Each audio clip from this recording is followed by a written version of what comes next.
لا تجعل مع اللہ الہا آخر فتقعد مذموما مخذولا۔ اب اللہ رب العالمین نے دو قسم کے انسان اور ان کے انجام اور رزلٹ اینڈ بیان کرنے کے بعد اللہ رب العالمین پھر قاری قرآن سے، قرآن پڑھنے والے سے، قرآن مجید کا پہلا مخاطب کون ہے؟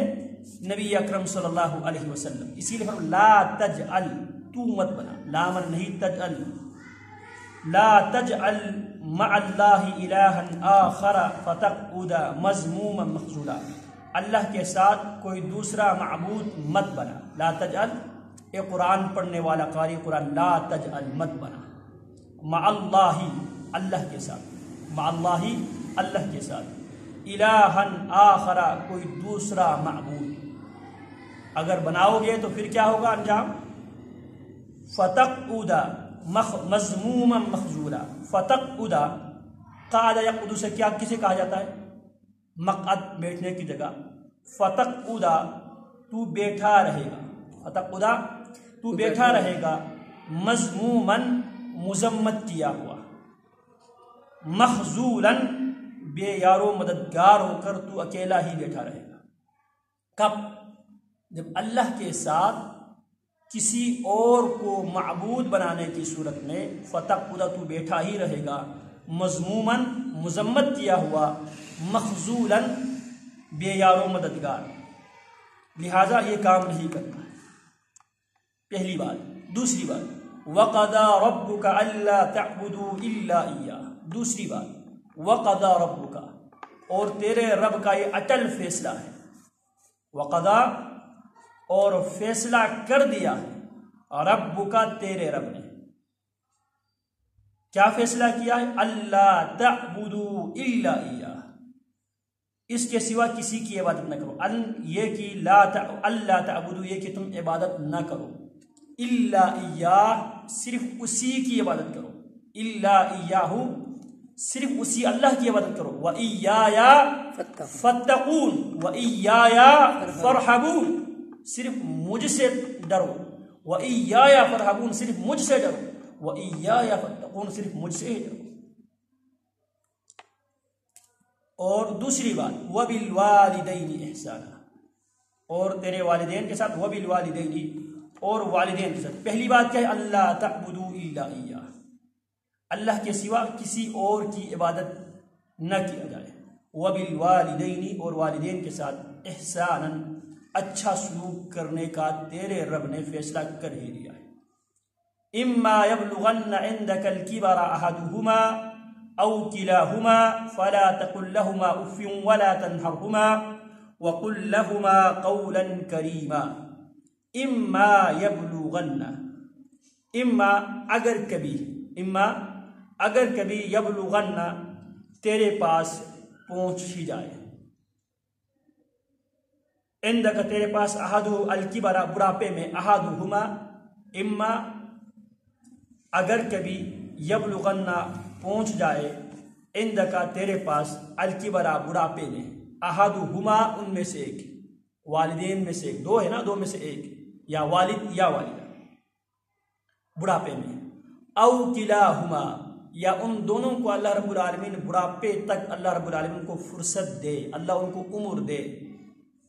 فلا تقل لہما، فلا تقل، پس تو نہ کہہ، فلا تقل، پس تم مت کہو، لہما ان دونوں سے، مت کہ، افن، اف تک، ولا تنہرہما، اور نہ انہیں جھڑک، ان کو جھڑکنا بھی نہیں، وقل لہما قولا معروفا، وقل، اور تو کہہ، لہما ان دونوں سے، کن دونوں سے؟ ماں باپ سے، قولا کریما، بہت کرم والی بات کی، قولا قول، کریما بہت کرم والی بات کی۔ وَاخْفِضْ لَهُمَا جَنَاحَ الذُّلِّ مِنَ الرَّحْمَةِ وَقُلْ رَبِّ ارْحَمْهُمَا كَمَا رَبَّيَانِي صَغِيرًا۔ وَاخْفِضْ لَهُمَا، وَاخْفِضْ، اور جھکا دے، لَهُمَا ان دونوں کے لیے، کن دونوں کے لیے؟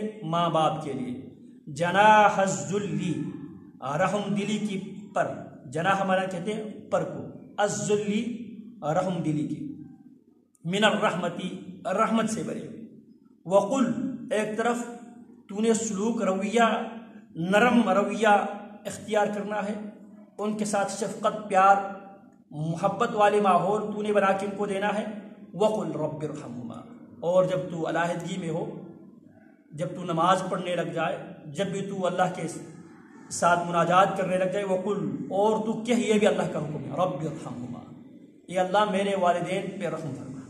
وَقُلْ، اور تو کہہ، رب، یہ میرا رب، ارحمہما، ان دونوں پر رحم کر، کما، جیسا کہ، ربیانی صغیرہ، جیسے انہوں نے چھوٹا ہونے کی حالت میں، کما، جیسا کہ، ربیانی، ان دونوں نے مجھے پالا، صغیرہ، چھوٹا ہونے کی حالت میں، جس طرح ان دونوں نے میرے ساتھ پیار کرتے ہوئے، رحم کرتے ہوئے، شفقت کرتے ہوئے، محبت کرتے ہوئے، الفت رکھتے ہوئے، جب میں چھوٹا تھا انہوں نے پیار سے، محبت سے، خلوص سے مجھے پالا ہے، اے اللہ تو بھی اس کے عوض ان دونوں کی حالت پہ رحم فرما، اے اللہ تو انہیں صحت، عافیت عطا فرما۔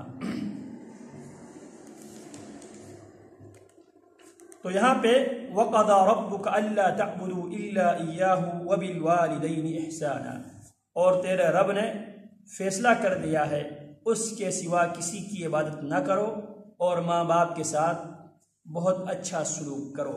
إِمَّا يَبْلُغَنَّ عِنْدَكَ الْكِبَرَ أَحَدُهُمَا أَوْ كِلَاهُمَا فَلَا تَقُلْ لَهُمَا أُفٍّ وَلَا تَنْهَرْهُمَا وَقُلْ لَهُمَا قَوْلًا كَرِيمًا۔ إِمَّا يَبْلُغَنَّ عِنْدَكَ الْكِبَرَ أَحَدُهُمَا، اگر کبھی تیرے پاس دونوں میں سے ایک یا دونوں بڑھاپے کو پہنچ ہی جائے، فَلَا تَقُلْ لَهُمَا أُفٍّ وَلَا تَنْهَرْهُمَا، تو ان دونوں کو اف مت کہ، ولا تنہرہما، نہ انہیں جھڑک، وقل لہما قولا کریما، اور ان سے بہت کرم والی بات کہہ۔ اللہ رب العالمین نے قرآن مجید میں مختلف جگہوں پر اللہ کی توحید کے بعد والدین کے ساتھ احسان کرنے کا اللہ رب العالمین نے حکم دیا ہے۔ کیوں؟ اللہ کی توحید اس لیے ضروری ہے کیونکہ در حقیقت مجھے اور آپ کو پیدا کرنے والا، میرے اور آپ کے خالق کون ہے؟ اللہ رب العالمین ہے۔ تو لہذا اگر میں سنتا ہوں، اگر میں دیکھتا ہوں، اگر میں بولتا ہوں، اگر میں چلتا ہوں، اگر میں ہاتھ سے کماتا ہوں، اگر میں دل و دماغ سے سوچتا ہوں، تو یہ ساری نعمتیں مجھے عطا کرنے والا کون ہے؟ وہ اللہ رب العالمین ہے۔ تو لہذا جس نے مجھے پیدا کیا ہے، الذی خلقنی فہو یہدین، جس نے مجھے پیدا کیا ہے اسی اللہ کی مجھے عبادت کرنا چاہیے۔ دنیا میں بھی اگر کوئی ہمارے اوپر کوئی احسان کرے تو ہم زندگی بھر اس کے احسان مند رہتے ہیں، جبکہ اللہ رب العالمین نے یہ تمام چیزیں ہمیں فری آف کاسٹ اللہ رب العالمین نے پرووائڈ کیا ہے، لہٰذا اس خالق کا حق ہے اسی خالق کی ہی عبادت کیا جائے۔ تو لہذا اللہ کی توحید سب سے مقدم ہے۔ کیوں؟ کیونکہ حقیقی خالق اور مالک اور رازق رب العالمین کی ذات ہے۔ پھر اس کے بعد مخلوقات میں سے سب سے زیادہ محبت کی حقدار کون ہے؟ جناب رسول اللہ صلی اللہ علیہ وسلم ہے۔ کیوں؟ کیونکہ جناب رسول اللہ صلی اللہ علیہ وسلم نے ہی خالق تک جانے والا راستہ، خالق تک پہنچنے والا طریقہ کار ہمیں جناب محمد الرسول اللہ صلی اللہ علیہ وسلم نے ہی ہمیں گائیڈ لائن، رہنمائی اللہ کے نبی علیہ السلام نے دی۔ تو لہذا محمد الرسول اللہ، محمد اللہ کے رسول ہے، اللہ تک لوگوں کو جوڑنے والا ہے، اللہ کے بارے میں لوگوں کو بتلانے والا ہے۔ لوگوں اس راستے پہ چلو گے تو اللہ تک پہنچ جاؤ گے، خالق تک پہنچ جاؤ گے۔ انسان کے دنیا میں دو راستے ہیں، ایک راستہ جاتا ہے خالق تک، مومن کا راستہ جاتا ہے خالق تک، اور کافر مشرک کا راستہ جاتا ہے خواہش تک۔ اسی لیے قرآن مجید نے اللہ رب العالمین نے خواہش کو بھی معبود کے طور پر ذکر کیا ہے۔ افرعیت من اتخذ الہہ ہواہ، اے میرے پیغمبر کیا آپ نے اس آدمی کی طرف نہیں دیکھا جس نے اپنی خواہش کو اپنا معبود بنا لیا؟ اسی لیے اللہ رب العالمین فرماتے ہیں وَأَمَّا مَنْ خَافَ مَقَامَ رَبِّهِ وَنَهَى النَّفْسَ عَنِ الْهَوَىٰ فَإِنَّ الْجَنَّةَ هِيَ الْمَأْوَىٰ۔ وَأَمَّا مَنْ خَافَ مَقَامَ رَبِّهِ، جو اپنے رب کی مقام و منزلت سے ڈر گیا، وَنَهَى النَّفْسَ عَنِ الْهَوَىٰ، اپنے نفس کو اپنی جان کو خواہشات سے بچا کے رکھا، فإن الجنت ہی المأویٰ، حقیقی معنوں میں جنت ایسے افراد کے ہی، فإن الجنت بے شک جنت ہی المأویٰ یہ ایسے افراد کے لیے ٹھکانہ ہے۔ تو یہاں پہ وَقَضَىٰ رَبُّكَ أَلَّا تَعْبُدُوا إِلَّا إِيَّاهُ، تیرے رب نے یہ اصولی فیصلہ کیا ہے کہ عبادت صرف اسی کی جائے، وَبِالْوَالِدَيْنِ إِحْسَانًا، اور والدین کے ساتھ اچھا سلوک اختیار کیا جائے۔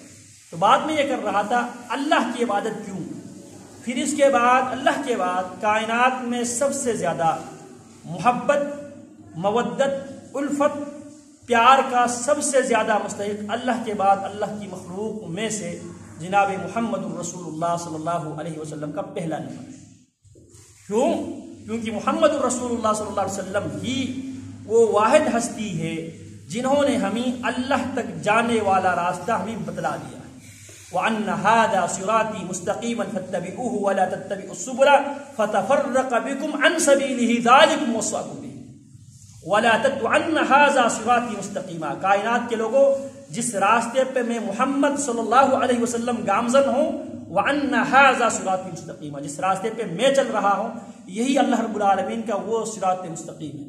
فَاتَّبِعُوا وَأَنَّ هَذَا صِرَاطِي مُسْتَقِيمًا فَاتَّبِعُوهُ، مرتے دم تک اسی راستے پہ چلتے رہنا ہے، چلتے رہنا ہے۔ وَاعْبُدْ رَبَّكَ حَتَّى يَأْتِيَكَ الْيَقِينُ وَلَا تَتَّبِعُوا السُّبُلَ، دائیں بائیں راستے پہ نہیں بھٹکنا۔ فَتَفَرَّقَ بِكُمْ عَنْ سَبِيلِهِ، اللہ کے راستے سے تمہیں وہ بالکل دور لے کے جائے گا۔ قُلْ هَٰذِهِ سَبِيلِي أَدْعُو إِلَى اللَّهِ عَلَىٰ بَصِيرَةٍ أَنَا وَمَنِ اتَّبَعَنِي، یہ اللہ رب العالمین هَٰذِهِ سَبِيلِي، یہ لوگوں یہ میرا راستہ ہے، أَدْعُو إِلَى اللَّهِ عَلَىٰ بَصِيرَةٍ، میں لوگوں کو اللہ کی طرف دعوت دیتا ہوں پوری بصیرت کے ساتھ۔ انا، یہ دعوت کے دائی، یہ دعوت میں دیتا ہوں، ومن اتبعنی، اور قیامت کے دیواروں تک میرے متبعین، میرے صحیح پیروکار، میرے صحیح امتی۔ ثم اورثنا الكتاب الذین اصطفینا من عبادنا، پھر نبی کے بعد علیہ السلام، آپ کے بعد اللہ رب العالمین نے نبوت اور رسالت کے جو چپٹر کلوز کر دیا، لیکن اس کی ذمہ داری کنتم خیر امت اخرجت للناس تأمرون بالمعروف وتنہون عن المنکر۔ تو یہاں پہ ادعو الی اللہ علی بصیرۃ، اللہ کے راستے کی طرف میں دعوت دیتا ہوں، ومن اتبعنی، اور وہ افراد بھی دعوت دیتا ہے جو میرے پیروی کرتے ہیں، کب تک؟ قیامت تک۔ کیوں؟ کیونکہ اللہ کی نبی علیہ السلام کی شریعت کی حفاظت کی ذمہ داری کس نے اٹھائی ہے؟ انا نحن نزلنا الذکر وانا له لحافظون لا یأتیہ الباطل من بین یدیہ ولا من خلفہ تنزیل من حکیم حمید۔ تو یہاں پر سب سے پہلا اللہ رب العالمین فرماتے ہیں وَقَضَىٰ رَبُّكَ أَلَّا تَعْبُدُوا إِلَّا إِيَّاهُ، یہ نقطہ سمجھ میں آ گیا۔ دوسرے نمبر پر محبت اور مودت کا سب سے زیادہ مستحق کون ہے؟ جناب رسول اللہ۔ کیوں؟ کیونکہ جناب رسول اللہ نے اللہ تک، ہمارے خالق تک، ہمارے مالک تک، وہ خالق و مالک جس نے مجھے اور آپ کو دیکھنے کی نعمت سے، سونگنے کی نعمت سے، بولنے کی نعمت سے، سننے کی نعمت سے، دل و دماغ کی نعمت سے، جس اللہ نے ہمیں مالا مال کیا ہے، اس اللہ کی صحیح پہچان کروانے والا کون ہے؟ محمد الرسول اللہ۔ تو لہذا آپ علیہ السلام کو اسی حیثیت سے آپ کو محسن اعظم کہا جاتا ہے، محسن انسانیت یا محسن اعظم صلی اللہ علیہ وسلم۔ اب تیسرے نمبر پر، اب دنیا میں میرے اور آپ کے آنے میں جو لوگ سبب بنا ہے وہ میرے اور آپ کے والدین ہیں۔ کون ہیں؟ میرے اور آپ کے والدین ہیں۔ والدین اگر جائز طریقے سے شریعت کی سٹرکچر کے اندر رہتے ہوئے اگر ان کی ملاپ نہ ہوتے تو شاید ہم کسی کوڑا دان میں تڑپ تڑپ کے مر چکے ہوتے۔ شاید اگر ہم زندہ بھی رہ جاتے تو ہم اپنے آپ کے اوپر پوری زندگی پر شرم ہی محسوس کرتے، ہیزیٹیشن ہی فیل کرتے۔ لیکن والدین نے اللہ کے حکم کے مطابق نبی علیہ السلام کی شریعت کی روشنی میں ان دونوں کا جوڑ، اللہ کی شریعت نے ان دونوں کو جوڑا، جوڑنے کے بعد ان دونوں کی جائز جوڑ سے میں اور آپ پیدا ہوا، اور پھر میں اور آپ جس وقت پیدا ہو رہا تھا اس وقت ہم بہت ہی کمزور، بہت ہی جاہل اور بہت ہی کمزور پیدا ہوئے۔ وَخُلِقَ الْإِنسَانُ ضَعِيفًا، انسان بہت ضعیف پیدا ہوئے۔ اگر والدین ہمارے ساتھ شفقت والا رویہ نہ اختیار کرتے تو میں اور آپ جاہل بھی تھے، واللہ اخرجکم من بطون امہاتکم لا تعلمون شیئا. اسی لیے آپ دیکھو بچے کے آگے، چھوٹے بچے کے آگے آپ جو بھی چیز رکھو وہ منہ میں ڈالے گا. کیوں؟ لا تعلمون شیئا، تم کچھ بھی نہیں جانتے. اس کے مقابلے میں آپ بکری کے بچے کے سامنے، شیر کے بچے کے سامنے، بکری کے بچے کے سامنے گوشت رکھو کبھی نہیں کھائے گا، گھاس کھائے گا. شیر کے بچے کے سامنے گھاس رکھو کبھی نہیں کھائے گا، گوشت رکھے تو کھا لے گا.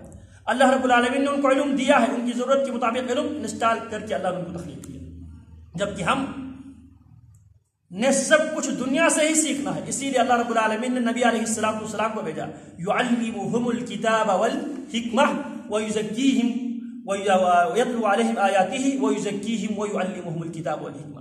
تو لہذا اللہ کے بعد، رسول اللہ کے بعد میرے اور آپ کے سب سے بڑے محسن کون ہیں؟ والدین. تو لہذا وَبِالْوَالِدَيْنِ احسانا، والدین کے ساتھ احسان کرنے کا اللہ نے حکم دیا. اسی لیے اللہ رب العالمین نے اللہ کی توحید کے بعد اب توحید کی چیپٹر میں نبی علیہ السلام خود بخود آ جاتے. کیوں؟ توحید کی دعوت تو آپ لے کے آئے ہیں ہمارے پاس، کیونکہ ہمارا جو دین واحد دین ہے، ہمارے پاس ایک سند ہے، عن نبینا عن جبریل عن رب العالمین. ہم تک دین پہنچا ہے ہمارے نبی علیہ السلام کی وساطت سے. جبریل یا اللہ سے دین لیتا ہے یا جناب جبریل امین علیہ السلام سے دین لیتا ہے. اور جبریل کس سے دین لیتا ہے؟ عن رب العالمین، رب العالمین سے دین لیتا ہے. جبریل بھی اپنی خواہش سے کوئی بات نہیں کرتا، جناب محمد الرسول اللہ بھی اپنی خواہش سے کوئی بات نہیں کرتے. اور وما ينطق عن الهوى، میرے نبی اپنے خواہش سے بات نہیں کرتا. ان هو الا وحی یوحى. تو اللہ رب العالمین نے اللہ کی توحید جہاں پہ ذکر کیا ہے، توحید کے فوراً بعد حقوق العباد میں سے سب سے زیادہ جس حق کو بار بار تاکید کے ساتھ اللہ نے بیان کیا ہے وہ کون سا حق ہے؟ والدین کے حقوق ہے.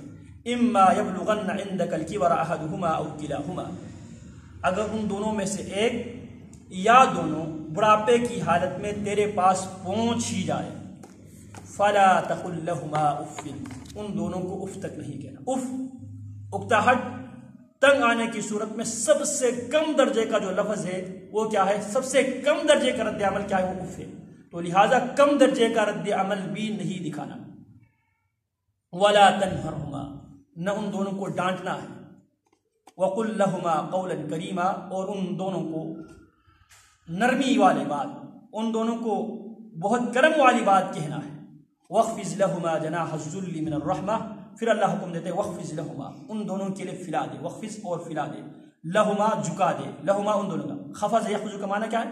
جھکا دے. وَخْفِض اور جھکا دے، لَهُمَا ان دونوں کے لیے. جَنَاحَ الذُّلِّ، جناح منا پر یا بازو، الذُّلِّ توازن کا، عجز و انکساری کا بازو ان کے لیے پھیلا دے، ان کے لیے جھکا دے. من الرحمتی، اللہ رحم والا. وقل، اور دعا کرے، جب زندہ ہو تب بھی دعا کرے، جب دنیا سے فوت ہو جائے تب بھی دعا کرے، جب تک تیری جان میں جان ہے اس وقت تک والدین کے بارے میں دعا کرے. رب ارحمہما کما ربیانی صغیرا، جب زندہ ہو پھر بھی ان کو رب کی رحمت کی ضرورت ہے. یا اللہ ان دونوں کے اوپر رحم فرما، یا اللہ ان دونوں کو صحت و عافیت عطا فرما، یا اللہ ان دونوں کو ایمان اور صحت والی لمبی زندگی عطا فرما. یا اللہ ان کو ہر قسم کی پریشانیوں سے، ہر قسم کی مصیبت سے اللہ تو ان کو محفوظ فرما. وقل رب ارحمہما، یا اللہ ان پر رحم کرتے ہوئے ان کو ان چیزوں سے محفوظ فرما. کما، جیسا کہ ربیانی، اگر وہ دنیا سے جا چکے ہیں، رب ارحمہما، اللہ ان دونوں پہ رحم فرما، اللہ ان دونوں کی مغفرت فرما. کما، جیسا کہ یا اللہ ربیانی، ان دونوں نے مجھے پالا، صغیرا، جس وقت میں بچہ تھا، میں چھوٹا تھا، میں کچھ بھی نہیں جانتا تھا. اگر وہ دونوں میرے اوپر رحم نہ کرتے، اگر وہ میرے ساتھ پیار اور شفقت والا معاملہ نہ کرتے تو میں زندہ نہ رہ سکتا تھا. لہٰذا اللہ ان دونوں پر رحم فرما دے. اسی لیے وقل رب ارحمہما کما ربیانی صغیرا، معلوم ہوا والدین کے لیے اللہ تعالیٰ سے رحم کی دعا کرنا فرض ہے. کیوں؟ اللہ کا حکم ہے. کیونکہ یہ اللہ کا حکم ہے، اس لیے روزانہ ان کی زندگی میں اور فوت ہونے کے بعد اپنی دعا کے ساتھ ان الفاظ میں یا دوسرے الفاظ میں ان کے لیے دعا ضرور کرنی چاہیے. جیسا کہ جناب ابراہیم علیہ السلام کی دعا ہے، ربنا اغفر لی، اے اللہ مجھے بخش دے، ولی والدیہ اور میرے والدین کو بخش دے، وللمؤمنین اور تمام مومنوں کو بخش دے، یوم جس دن یقوم قائم ہوگا الحساب حساب، جس دن حساب قائم ہوگا اللہ اس دن کے لیے ان سب کو بخش دے۔ اسی طرح رب ارحمہما کما ربیانی صغیرا، یا اللہ ان دونوں کی حالت پہ رحم فرما جیسا کہ ان دونوں نے بچپن میں میرے ساتھ شفقت کے ساتھ محبت کے ساتھ مجھے پالا۔ اور والدین اگر کافر بھی ہو تو ان کے لیے جب تک وہ زندہ ہو اس وقت تک ان کے لیے دعا کرنا ضروری ہے، جب وہ مر جائیں پھر دعا نہیں، جب تک وہ زندہ ہے اس وقت دعا کرے یا اللہ ان کو ہدایت دے۔ یہ نبی علیہ السلام کی سنت ہے، اللہم اہد قومی فإنہم لا یعلمون، اللہ میری قوم کو ہدایت دے کیونکہ وہ جانتے نہیں ہیں۔ تو یہ دعا کا جو سلسلہ اگر والدین کافر ہی کیوں نہ ہو جب تک وہ زندہ ہے اس وقت تک اللہ سے ان کی سلامتی کے لیے دعا کرنا اور ان کی ہدایت کے لیے دعا کرنا۔ ہاں البتہ والدین اگر کافر ہونے کی حیثیت سے کفر کی طرف تمہیں دعوت دے، والدین کافر ہے، والدین مشرک ہے، والدین بدعتی ہے، اگر وہ تمہیں، اب بعض لوگ کیا کہتے ہیں مشرک کی اطاعت نہ کی جائے، مشرک باپ کی اطاعت، مشرک ماں کی اطاعت، بدعتی باپ کی اطاعت، بدعتی ماں کی اطاعت، دینی معاملات میں ان کی اطاعت نہیں کی جائے گی۔ اس کا قطعاً مطلب یہ نہیں ہے دنیاوی معاملات میں ان کے ساتھ بائیکاٹ کریں کیونکہ یہ مشرک ہے، یہ نہیں ہے۔ وَإِن جَاهَدَاكَ عَلَىٰ أَن تُشْرِكَ بِي مَا لَيْسَ لَكَ بِهِ عِلْمٌ فَلَا تُطِعْهُمَا وَصَاحِبْهُمَا فِي الدُّنْيَا مَعْرُوفًا وَاتَّبِعْ سَبِيلَ مَنْ أَنَابَ إِلَيَّ وَإِن جَاهَدَاكَ عَلَىٰ أَن تُشْرِكَ بِي، اگر وہ دونوں تجھ سے لڑ پڑے جھگڑ پڑے کس بات پر، عَلَىٰ أَن تُشْرِكَ بِي کہ تو میرے ساتھ کسی اور کو شریک بنا دے، فَلَا تُطِعْهُمَا یہ واحد صورت ہے اس میں ان کی اطاعت نہیں کرنی ہے، وَصَاحِبْهُمَا فِي الدُّنْيَا مَعْرُوفًا اگر وہ تیرے ساتھ جھگڑ بھی لے، اللہ کی ذات میں لوگوں کو شریک بنانے کے حوالے سے جھگڑ بھی لے تو صرف اس بات میں ان کی اطاعت نہیں کرنی ہے، وَصَاحِبْهُمَا فِي الدُّنْيَا مَعْرُوفًا ایسے ماں باپ سے جو شرک کی دعوت دیتا ہے، جو بدعت کی دعوت دیتا ہے، ان کے ساتھ دنیا میں وَصَاحِبْهُمَا فِي الدُّنْيَا مَعْرُوفًا دنیا میں ان کے ساتھ معروف طریقے سے پیش آنا ہے، لیکن دین کے معاملے میں وَاتَّبِعْ سَبِيلَ مَنْ أَنَابَ إِلَيَّ دینی معاملات میں ان لوگوں کی پیروی کرنا ہے جو اللہ رب العالمین کی طرف انابت کرنے والا ہے، اللہ کی طرف رجوع کرنے والا ہے، اللہ کے راستے پہ چلنے والا ہے، ان لوگوں کی اتباع کرنا ہے۔ یہ اللہ رب العالمین فرماتے ہیں وَقَضَىٰ رَبُّكَ أَلَّا تَعْبُدُوا إِلَّا إِيَّاهُ وَبِالْوَالِدَيْنِ إِحْسَانًا إِمَّا يَبْلُغَنَّ عِندَكَ الْكِبَرَ أَحَدُهُمَا أو كلاهما فلا تقل لهما أف ولا تنهرهما وقل لهما قولا كريما واخفض لهما جناح الذل من الرحمة وقل رب ارحمهما كما ربياني صغيرا سبحانك اللهم وبحمدك أشهد أن لا إله إلا أنت أستغفرك